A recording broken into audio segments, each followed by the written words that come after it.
سلام میگم به بینندگان عزیز. امروز 23 مارچ 2013 هستش، در ونکوور کانادا هستیم و امروز روزی هستش که به اصطلاح به عنوان روز علیه نژادپرستی به ثبت رسیده. در واقع این روز به مناسبت سالگرد روزی که در آفریقای جنوبی در شهر شپرویل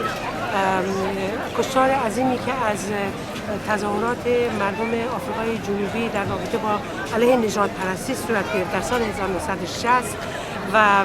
که پلیس نژادپرست آفریقای جنوبی حمله کرد به مردم و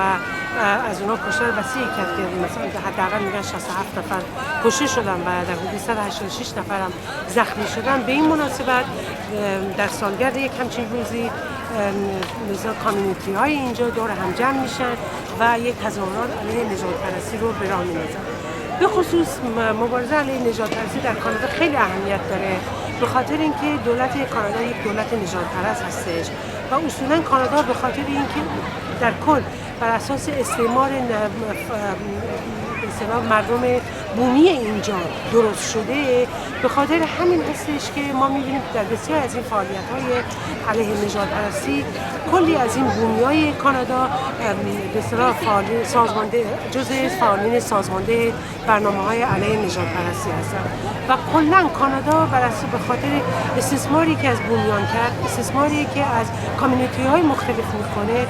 باعث شده که اینها به اصطلاح کوچ بکنن، به مناطق مختلف برن، اینها رو با فقر و بیکاری عظیمی روبرو کرده. به خاطر همین هستش که مردم کانادا همیشه معترض هستن به سیاست‌های نژادپرستانه دولت کانادا و این سیاست‌ها نه فقط در اون دوره بوده که مثلا فرض کنیم کودکان بومیان رو می‌گرفتن از خانواده‌هاشون جدا می‌کردن، می‌بردن به مناطق و کمپ‌هایی که این بچه‌ها رو به قول خودشون سفید پرورش بدن. حتی همین سیاست امروز هم صورت میگیره به نوعی که مثلا ما میبینیم با کسایی که تقاضای پناهندگی میکنن به محض که وارد میشن در کانادا، اگر فرض بچه‌ای داشته باشن خانواده‌ها رو از هم جدا میکنن، بچه‌ها رو از خانواده‌شون جدا میکنن، خانواده‌ها رو به زندان میبرن و بچه‌ها رو میبرن به جاهایی که مخصوص بچه‌ها هست. یعنی در واقع این بچه‌ها با یک موقعیتی روبرو میشن که اولا یک کشوری اومدن که کسی رو نمیشناسن، افرادی که دور و برشون رو نمیشناسن و خانواده‌شون هم در کنارشون نیستش. این سیاست به اصطلاح ضد پناهندگی دولت کانادا پایه اصلیش از همون سیاست نژادپرستانه‌ای برمیاد که اصلا کانادا بر اون به اصطلاح ساخته شده. این روزها ما می‌بینیم که هر فرصتی که پیش میاد، مثلا فرض کنید امروز که همه دور هم دیگه جمع شدن و در واقع علیه نژادپرستی با هم دیگه تجدید پیمان بکنن، یه سری موضوعات هستش که روش تمرکز میکنن این نوع تظاهرات‌ها و مخصوصا امروز فرض کنید در ونکوور. از جمله موضوعاتی که تمرکز میکنن یکی بیل 64 هستش که در مطابق این مثلا قانون 64 تمام سرزمین‌هایی که متعلق به بومیان هستش اینو در اختیار سرمایه‌دارانی که به اصطلاح در بخش‌های خصوصی سرمایه‌گذاری می‌کنن در اختیار اونها قرار میدن و اینها رو از مراکزی که از اون سرزمینی که سالها روش زندگی کردن و به اصطلاح دسترسی داشتن به آب و به ماهی و به نوع زندگی که می‌کردن، تمام شیوه زندگی اینا رو به هم ریختن. و نه تنها این، به خاطر به اصطلاح کارهایی که اونجا میکنن اصلا محیط زیست اونجا رو به هم ریختن و این به هم ریزی محیط زیست اونجا کلی برای مردم اونجا بیماری و ناتوانی و فقر و فلاکت با خودش آورده، علاوه بر بیکارسازی اونا. یکی این مسئله هستش، یکی دیگه این هستش به هر حال دولت کانادا بسیاری از بودجه خودش رو صرف نظامیگری میکنه و از جمله موضع نژادپرستانی که در پیروی در واقع در رابطه با اتحادی که با اسرائیل داره موضع بسیار نژادپرستانه در مورد فلسطین میگیره و در همینطور به خاطر لشکرکشی‌هایی که افغانستان عراق کرده و برخوردهایی که در رابطه با مردم به اصطلاح جهان سوم انجام میده. از این نظر هستش که مردم اینجا بسیار به این معترض هستن وقتی که در یک همچین روزی جمع میشن علیه سیاست نژاد پرستانه کانادا نسبت به افراد به خصوص غیر سفید علیهش متحد میشن اینجا مردم کانادا.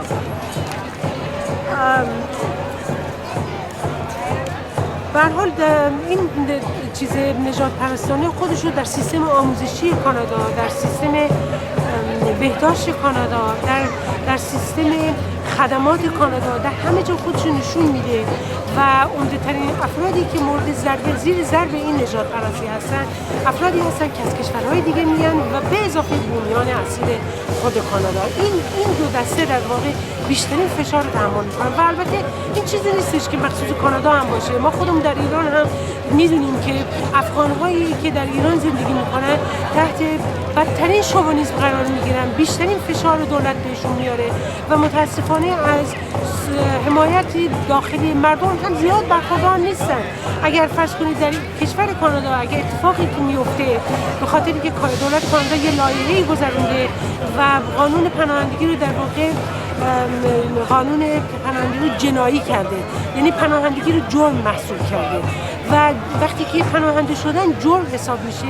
هر گونه اتفاقات نابهنجاری که در کشور کانادا میفته سعی میکنن افکار عمومی رو، میدیای کانادا سعی میکنه افکار عمومی رو متوجه این بکنه که این اتفاقات بدی که مثلا افتاده این پناهنده ها بودن این کارا رو کردن. همین اتفاقا در ایران هم میفته. بسیار از فسق و فجورهایی که در ایران صورت میگیره، بسیاری از دزدی‌هایی که در ایران صورت میگیره، آدمکشی‌هایی که در ایران صورت میگیره، به جای اینکه ریشه‌های اصلی اون رو پیدا بکنن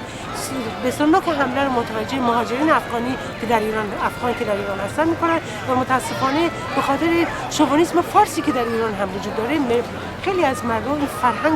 فرهنگ شوونیستی رو میپذیرن و اونها در واقع علیه مهاجرین افغان که بدترین زندگی ها دارن و سخت‌ترین کارا رو توی ایران انجام میدن رفتار ناشایستی در برابر اونها انجام میدن. بنابراین مسئله نژاد پرستی یه مسئله عمومی هستش و به همین دلیل هستش که یک برخورد عمومی و جهانی نسبت بهش ضرورت پیدا میکنه و روز جهانی که علیه ریسیسم گذاشته شده در همه دنیا آدم‌ها با هم متحد میشن، یک بار دیگه تجدید پیمان میکنن که در مقابل نژاد پرستی جهانی به اصطلاح مقاومت بکنن و اجازه ندن که گسترش پیدا بکنه، چون کسانی که گزن میبینن عمدتاً زحمتکشان آدم‌هایی هستن که از کشورهای دیگه میان و یا بومیان اصیل اون کشور هستن که در بدترین شرایط زندگی میکنن. مرسی.